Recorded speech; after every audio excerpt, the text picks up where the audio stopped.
roll, please. Recording in progress. Commissioner Gibson, Present. Commissioner Crampton, Present. Commissioner Spangler, Here.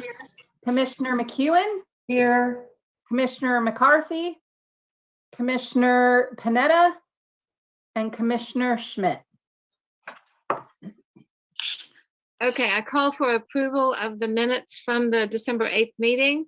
Has everyone had a chance to look at it? If there are any questions or comments? If not, could I have a motion to for the approval of the minutes? I move to approve the minutes of December 8th. Is there a second? Second. Okay, any other discussion? If not, all those in favor? Aye. Aye. All those opposed? Okay, minutes are approved. Okay, now we turn to public comments. Nate, can you sort of fill in what we need to do for public comments? Yes, good evening, commissioners. There are two ways to virtually participate in the Parks and Recreation Commission meeting. You may join the meeting using Zoom on your computer or mobile device. You can also call into the Zoom meeting. To join the meeting on Zoom on your computer, telephone, or smartphone, use the link or phone number on the agenda at isearchmonterey.org. To call in by telephone, dial toll-free 833-568-8864. Then enter meeting ID 160-566-3903#. And if prompted to enter a participant ID, press pound again. Detailed instructions on using Zoom are available at monterey.org/public meetings. To make a public comment using the Zoom app, you can virtually raise your hand by pressing the raise hand button on the bottom of your screen. If you dialed in by phone, raise your hand by dialing *9. And then to unmute yourself once called upon, dial *6. You must do both. Public commenters will be muted until it is their turn to speak. I will call on each public speaker in the order of their hands raised. Please stay within the 3-minute time limit that has been established for today's meeting. Today's meeting is also streamed live on the city's YouTube channel at youtube.com/City of Monterey with approximately 10-second delay, and on Comcast channel 25 with up to a 90-second delay. We look forward to receiving your general public comments. We have no public comment. And public comments are now closed. Karen, could you introduce us the recommendation to the resolution for the master fee schedule, please? Absolutely. We have a quick presentation for you.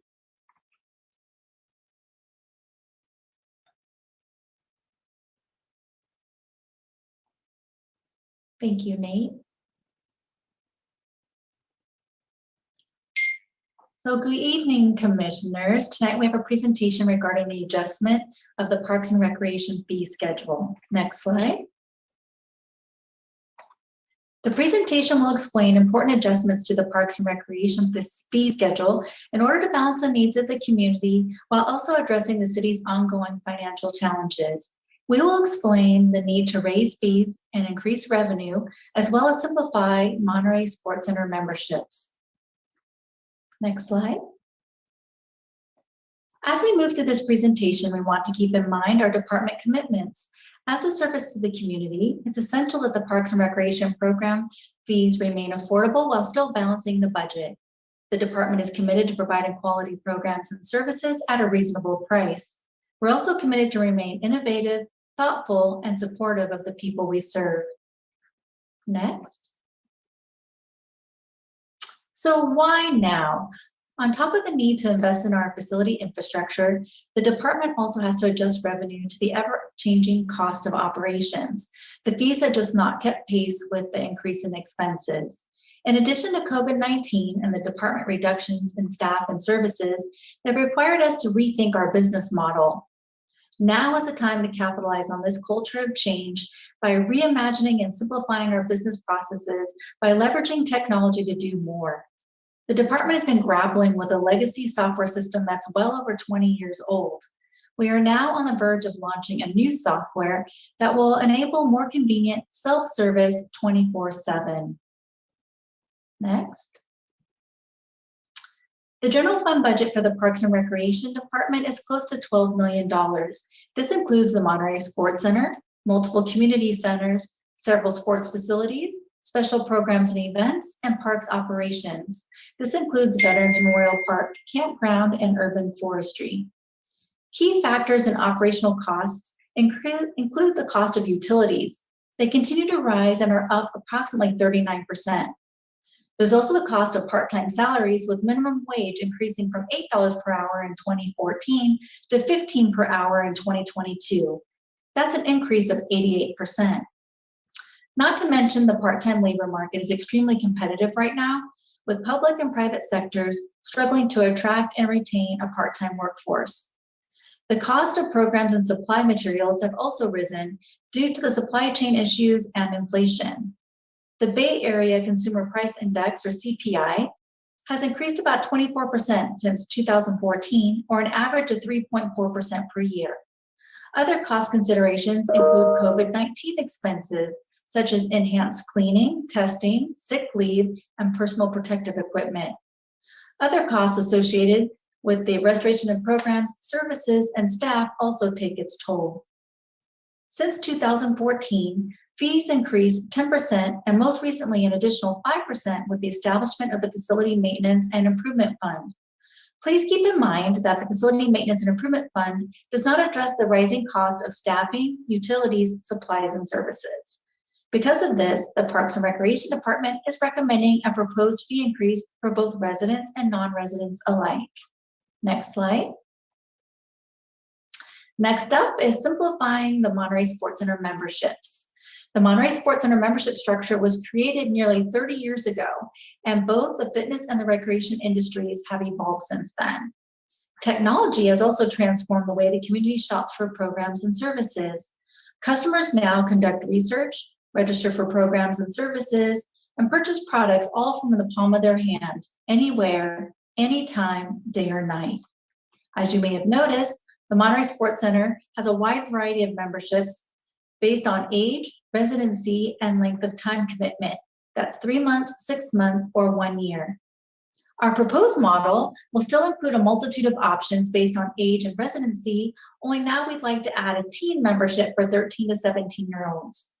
Because 9 to 12-year-olds have less access to fitness amenities, we thought it was only fair to charge a lesser price. Also, to be more congruent with other gyms in the industry, we'd like to add a monthly subscription membership where individuals pay by the month, either through auto pay methods such as credit card or electronic fund transfer. Because there's no time commitment for this membership type, and since patrons may cancel at any time, we think this model simplifies sales and renders the 3-month and 6-month options unnecessary. For those who prefer to pay in advance, as well as receive the best value, we'll continue to retain the annual pay in advance membership. So just to recap, the new model will include teen memberships, a monthly subscription membership with auto pay or EFT, and the annual pay in advance memberships. And another feature, all these memberships will now be available online. This is a brand new service that we will roll out later this spring with the new software. Next slide. Potential revenue generation. Based on post-pandemic revenue projections, the fee adjustments may generate approximately $105,000 per year. When the department reaches pre-pandemic revenue levels, the fee adjustments could generate approximately $275,000 per year. If the fees are approved and start on April 1st, there's also potential to earn about $26,250 this fiscal year. Next slide, please. So in conclusion, staff requests that the Parks and Recreation Commission consider recommending that the City Council amend and reinstate the master fee schedule to adjust the Parks and Recreation fee schedule effective April 1st, 2022. This concludes the presentation, and we're happy to answer any questions you may have.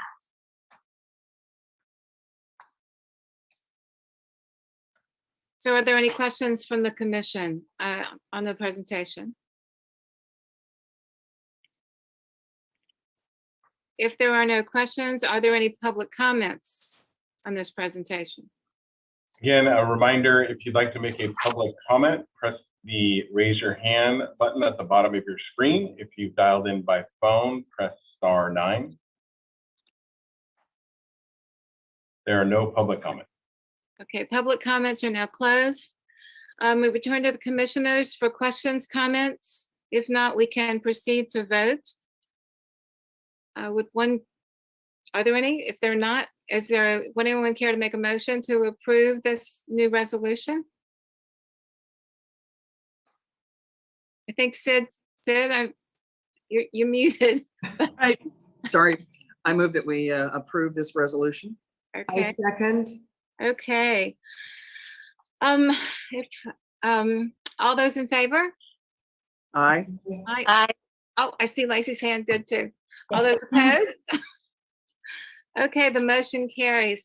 Lacey, I can't thank you enough. Thank you, Lacey. You're welcome. Thank you. All right. Okay, now we're at staff comments. Yeah, and we won't have too many. Both Andrea and Louis couldn't make it tonight, so we just have Shannon and I. And we Okay. can make it super quick for you guys. Just a friendly reminder that if you are interested, there's a Laguna Grande Trail Maintenance Strategy meeting for the JPA. If you'd like to attend on Monday, March 7th at 6 p.m. Where's it gonna be? It'll be virtual as well as at I believe at the City of Seaside Council Chambers. And what time was it? 6 p.m. 6 p.m. Okay, all right. Shannon, anything from you? No, not too much. We start spring softball this weekend. We have 6 men's teams, 15 co-rec teams. We are planning for spring camps. We've got a spring track and field camp and 2 weeks of a spring, basically childcare program for children ages 5 to 10. And we're ready to roll out summer recruitment and working on summer camps, as well as putting together the budget and working on our recreation software. So there's a lot happening in this. Very, very busy. You guys, sorry, but anyhow, I can't imagine how you keep it all going.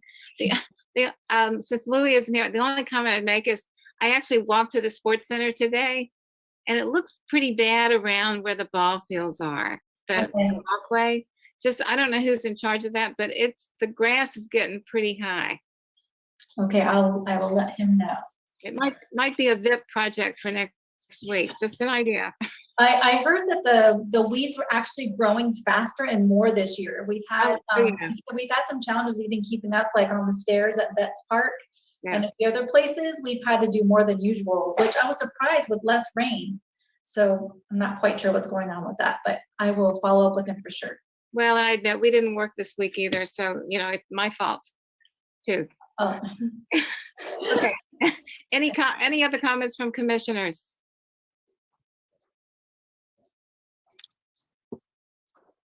Only thing I'd say is you guys continue to amaze us, and you do such an amazing job, and we are so lucky to have all of you because you're extremely conscientious in carrying out your duties. So we can't thank you enough. Thank you. Thank you so much for joining us for the 3rd time. Thank you, Lacey, for joining us at the last minute and helping us get that quorum. Thank you. Thank you. And have a safe drive home, please, Lacey. And then just the only reminder is March, put on your calendar, please, March 9th. Our meeting will be, I'm assuming, virtual again at 5:30. Much better timing for me. Mhm. I think that's it, right? I hope so. Everything. Bye, everybody. Bye-bye. Thank you. Bye.